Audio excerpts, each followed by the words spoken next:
नमस्कार दोस्तों, आज हम डिस्कस करने वाले हैं फिजिक्स के इम्पोर्टेंट टॉपिक पे फीडबैक इन एम्पलीफायर। ओके, तो what is feedback in amplifier? When the fraction of the output of N amplifier in feedback to the input, this process is called as feedback and the amplifier is called as feedback amplifier। ठीक है, तो अब क्या होता है कि definition कैसे बताता हूँ।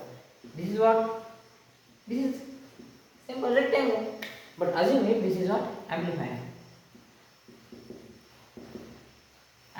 ठीक है।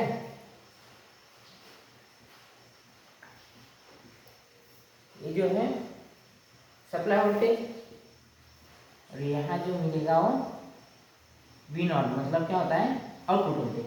ठीक है, अगर हम सपोज यहाँ पे 2 वोल्टेज सप्लाई करते हैं और एम्पलीफायर का 5 वोल्टेज गेन करता है, ठीक है, तो हमें जो आउटपुट वोल्टेज मिलेगा वो होता है 10 वोल्टेज, ये तो मानते हो। अब हमें क्या जानना है, what is feedback in amplifier और व्हाट इज फीडबैक। तो फीडबैक क्या होता है, जो हमें आउटपुट वोल्टेज मिला होता है उस वोल्टेज का कुछ पार्ट जो है ऐसे जोड़ते हैं, देते हैं इनपुट वोल्टेज का, इसे कहते हैं। और ये जो प्रोसेस होती है इस प्रोसेस को हम कहते हैं फीडबैक, और ये जो प्रोसेस जिस भी एम्पलीफायर में होगी उसे कहते हैं फीडबैक इन एम्पलीफायर। ओके, तो क्यों होता है ये फीडबैक इस एम्पलीफायर में, ये जान लेते हैं। उसके लिए हम क्या करेंगे, आपको एक एम्पलीफायर दिखाएंगे। तो ठीक है, ये जो है एम्पलीफायर है। अब इसका कनेक्शन कैसा होता है, यहाँ पे एक फीडबैक नेटवर्क होता है,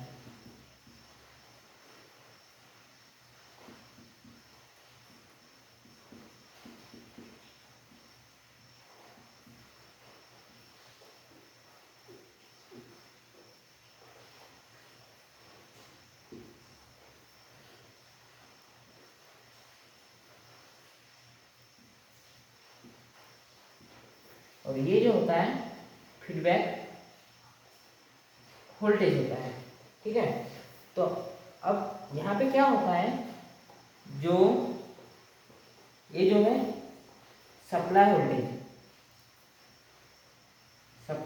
voltage plus minus feedback voltage equal to क्या होता है इनपुट वोल्टेज। ठीक है, तो ये प्लस माइनस क्या है। अब यहाँ पे हमें एक और बात सीखने को मिलेगी, जो वोल्टेज होता है वो जो फीडबैक होता है वो पॉजिटिव फीडबैक होता है और एक नेगेटिव फीडबैक होता है। तो ये पॉजिटिव फीडबैक हमें कब मिलता है और नेगेटिव फीडबैक हमें कब मिलता है, ये आपको बताऊंगा। ठीक है, तो ये पॉजिटिव फीडबैक की हम बात करते हैं।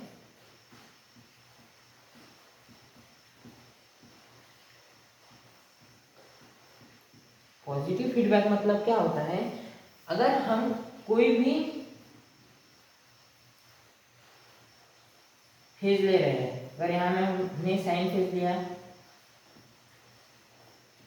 और यहाँ पे साइन फेज लिया, अगर ये इसको 2 वोल्टेज दे देते हैं, इसको 6 वोल्टेज, तो हमें इसका कंबाइन करके जो मिलेगा वो होगा 6 और 2 8 वोल्टेज। ठीक है, और ये जो फेज होती है जब सेम होती है, ये फेज सेम कब होनी चाहिए, VS मतलब सप्लाई वोल्टेज। ये जो सप्लाई वोल्टेज है ये अगर कॉस का हो और फीडबैक वोल्टेज है, ये जो फीडबैक वोल्टेज है, अगर ये सप्लाई वोल्टेज और फीडबैक वोल्टेज ये दोनों के फेज सेम होनी चाहिए। अगर ये सप्लाई वोल्टेज अगर कॉस का हो तो फीडबैक वोल्टेज भी कॉस का होना चाहिए, और सप्लाई वोल्टेज अगर साइन का हो तो फीडबैक वोल्टेज भी साइन का होना चाहिए। ये दोनों कंडीशन जब होती है तब होता है पॉजिटिव फीडबैक। और नेगेटिव फीडबैक कब होता है, अच्छा ठीक है, पॉजिटिव फीडबैक का बताता हूँ। अगर यहाँ से हम पॉजिटिव फीडबैक की जो साइन है भेज रहे हैं सप्लाई वोल्टेज, ठीक है, और यहाँ पे अगर सी और सी मतलब क्या आ गया, कॉमन बेस और कॉमन कलेक्टर, ठीक है। तो जब हम ये लगाते हैं तब यहाँ पे जो फेज है चेंज नहीं होता है, फेज सेम ही रहता है। तो अगर हम यहाँ से साइन फेज दे रहे हैं तो यहाँ पे भी हमें साइन फेज ही मिलेगी, मगर यहाँ पे जो भी हमें आउटपुट वोल्टेज मिल रहा है उस आउटपुट वोल्टेज का कुछ पार्ट हम फीडबैक नेटवर्क से इनपुट वोल्टेज तक जा रहा है, ठीक है। तो अगर हम यहाँ पे 0 डिग्री देते हैं, 0 डिग्री मतलब क्या होता है, कंप्लीट 0 डिग्री और 360 डिग्री, 0 डिग्री और 360 डिग्री कोई भी दे, अरे 360 डिग्री तो 0 डिग्री तो होता है। अगर कुछ भी देते हैं तो हमें यहाँ पे भी साइन फेज ही मिलेगी, और ये साइन फेज और ये साइन फेज अगर सेम हो तो जो होता है पॉजिटिव फीडबैक होता है, ठीक है। और दूसरे कंडीशन में बताया जाए तो यहाँ पे हम CE लिखते हैं, अभी के लिए CC और CB को भूल जाओ, CE लिखते हैं। CE मतलब क्या होता है, कॉमन इमिटर, ये ट्रांजिस्टर में तीनों भी होते हैं, ठीक है। तो अगर हम यहाँ पे CE लिखते हैं, अगर हम यहाँ से साइन फेज भेज रहे हैं तो CE की वजह से यहाँ पे क्या होगा, यहाँ पे कॉस फेज में उसका कन्वर्ट होगा, यस एम आई राइट।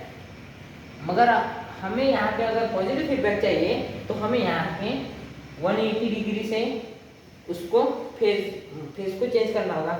जब हम इसको 180 डिग्री से फेज को चेंज करेंगे तो ये कॉस फेज का फिर से हमें क्या होगा, साइन फेज मिलेगा। ये साइन फेज और ये साइन फेज मतलब ये जो फीडबैक वोल्टेज है, फीडबैक वोल्टेज में हमें क्या मिला, साइन फेज मिला, और ये जो वोल्टेज है अपना सप्लाई वोल्टेज, ये साइन फेज है, ये दोनों अगर सेम है तो क्या होगा, अपना पॉजिटिव वोल्टेज होगा। अब आपको बताता हूँ नेगेटिव वोल्टेज के लिए, सॉरी पॉजिटिव फीडबैक होगा, और अब आपको बताता हूँ नेगेटिव फीडबैक के लिए। तो नेगेटिव फीडबैक के टाइम में क्या होगा, अगर हम यहाँ पे 180 डिग्री से फेज दे रहे हैं और यहाँ पे 180 डिग्री से देंगे तो यहाँ पे जो हमें मिलेगा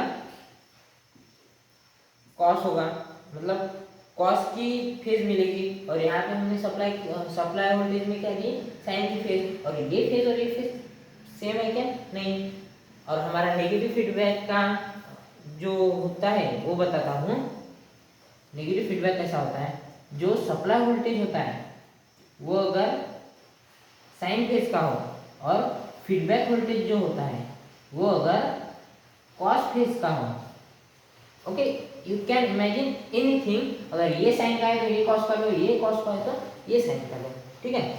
अगर ये दोनों जब अलग अलग होते हैं तब होता है नेगेटिव फीडबैक,